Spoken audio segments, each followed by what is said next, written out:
welcome to my channel. So today I've decided to join the craze of the UK/Australian version of the iris container with the tray.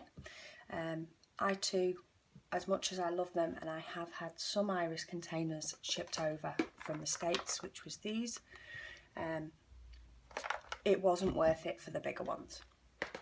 So I had a quick Google and found the easiest place for me to pick this up from was the Range. It comes with the 7-litre box with the tray insert already in it. So if I take the lid off, you get the tray insert already in. And that was £9.99 for you UK people. So I thought I would try it with my kit. So I'm going to use it to store my Like Forever kit and see how it works for me. It doesn't fit on my Expedit unit, which is a bit of a down. However, it does slip underneath because I have my Expedit on legs. So I was previously using this slip container. It's just a 12 by 12 or a little bit longer. It came from Making Memories, so it's quite a few years old. And I held all my big bits in this, and then I had all my little kit bits inside these iris containers, which works, but I do like the idea of being able to rummage through a little bit more. So we'll see how this works. So let's pop the kit bits in. So let's start with the bottom. So I'm going to take out this really useful box, which is a 7-litre, in case you're having a nosy for it. There was a couple of different paper designs in the bottom of the ones that I saw at the Range, so don't think it's definitely going to look like this. But as long as it's got the tray in it, you should have the right one. So in here, I'm going to pop all my papers. So I get hold of these and my sticker sheets. So I have all my papers here, as well as some sheets of grey and white cardstock, some that I've even done some mixed media type stuff on, but they sort of hang about, saves me getting stuff out all the time, and I'll put my page maps in there. Then I've got the alphabet sticker sheet, which I could cut up, but I will find that when I then put that into my stash, it will be a little bit awkward, so we'll see how that goes like that. I've got the thickers that I've added in from my stash. They will need to go in. And then a couple of these things I think will be a little bit too big for the trays, but we will see. So let's bring in the tray. So in regards to the tray, as I say, yeah, those couple of bits are a little bit too big. I could chop those up, but we'll see how we go. If I start using them, then I may well chop them up. But some of the extra added bits that I've added in, they'll fit quite nicely in this long one for me to just flip through. And then I think the sequins, yeah, the sequins will have to go underneath as well. So there's only a couple of bits at the moment that are underneath. I also have floating about some little white sheets of paper and some vellum. That's just so that it's handy and makes me think about it. So I'll pop those in the bottom as well. So then I have my 2 iris containers, which currently have either kit bits in or bits in from my stash. So I'll start off with the kit bits, because after all, that's the main bit I want to use. And let's take out some of the photos that I've pre-printed with the idea of using them for this kit. And let's have a look. So we've got the frame, so that's probably the one big item that might need a little bit more. Maybe let's pop the big frames in there. And let's pop the smaller ones in their own home. Will that fit in? Oh, that will fit in. Wonderful. So, does that one? So these are the little, I think these are from the Range I Am. And we've just got 2 frames that won't fit in there. And then the die cut pack. Now the die cut pack would probably fit in here, but to be honest, I would like it in here because I can rummage through it a little bit more and see what's in it. And then we've got the little bows from Bella Boulevard. So let's pop those in there. And I think that acetate piece is something I found on my desk. And then we've got the enamel hearts as well. So let's tip those in there. So that already, I can see stuff a little bit more. As I say, we'll see how this works. And then I've got all the bits from my stash. Now this is going to be a little bit more tricky. So let's just take out the bigger packets for now. So I've got things like some little acetate pieces. But maybe if I take those out, I'm more likely to use them. I've got some washi tape.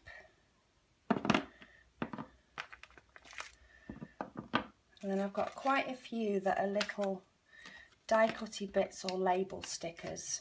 I've got a border piece. Let's keep that so I can see it. Some more washi. So we've got labels.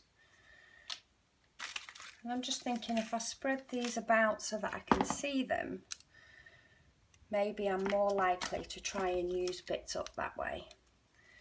So we've got little enamel dots that are floating about. Die cuts and word strips. So let's pull out some more of these enamel dots. And then we've got labels and chipboard pieces maybe in there.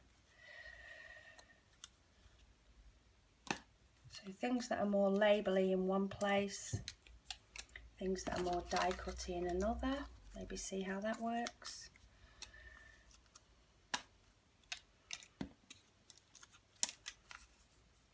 There's not really, when it comes to bits from my stash, there's not really any particular way to put them. Maybe in future I'll be able to sort by the colours as they come out, maybe. There's another little acetate piece. Maybe they can go in there because then it's one type. Let's just put that in there. Some little shapes and more dimensional pieces. So maybe the chipboard, wherever that went. Oh, the chipboard's already in there. So we've got labellies, stickers. We've got vellum.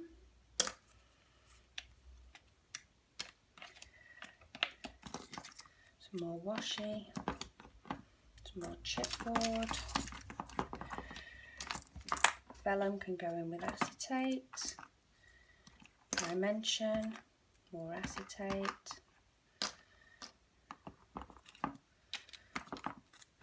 So I'm not saying that this is going to work. It may or may not work on the way I scrap, but it's a matter of finding out time wise.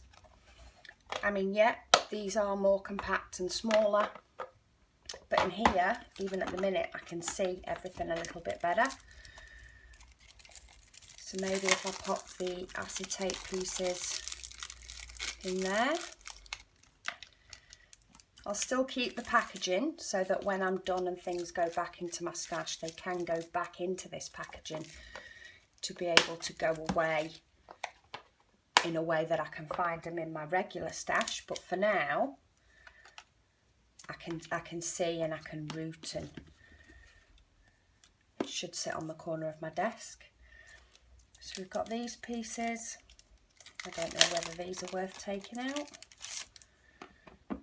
They wouldn't actually fit in one of those anyway, so they may as well stay in their packaging. Or maybe I should go along the lines of, no, let's go along the lines of take these out. Because quite often I do take the likes of these things out of the packaging anyway. And if I can find it, I tend to staple them to the top, and that is, as you can see on these, that is actually the way I tend to store them in my stash a lot of the time, because I'm too impatient to take things out of the packaging, and then when I tidy up it takes longer if I have to put them back. So I much prefer this way of storing them, and more often than not you don't tend to find that they move. See, look, most of these, apart from maybe these two, most of them are already out and stapled on. Won't work with the washi, and at the moment it won't work with these until I've used a few, and then I'll be able to do the same.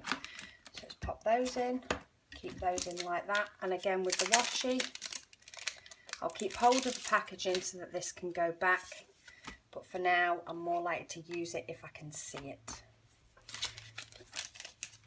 So there we go, that's my kit into my really useful box, and this can sit on the chair behind me when I'm scrapping, because I do tend to end up standing up by the time I'm done. That was the other thing. See, when memory comes back to me, I remember that I did put in the wood words from Jelly Bean Soup, and because they've not stored in the box because they're not open, they're about. So maybe labels can move in with die cuts, and let's get this bad boy open, because then I'm more likely to use it. These will eventually go back into my little wooden containers when I find enough room to put them in, but if they're out now, that will make them used. So there we go, that is now all the bits. There's a couple of bits underneath, but not too many. Not enough that I can't just keep this out and pick from this. So I'll give you an update on how this has worked, maybe through my process videos, maybe I'll do one at the end. We'll see how well it goes as to whether it does create a video or not. But thank you for joining me today, and I hope this has been a productive video for you, or even just another way of seeing how they work. And if you want to grab hold of one, as I say, I got mine from the range. I did have a look on Hobbycraft's website, couldn't see it there. Doesn't mean they don't have it in store, but I haven't been into my local store recently looking at these. Anyway, I've been looking at other bits, but not these. Yeah, so thanks again for joining me, and let's see what we can create with this little lot.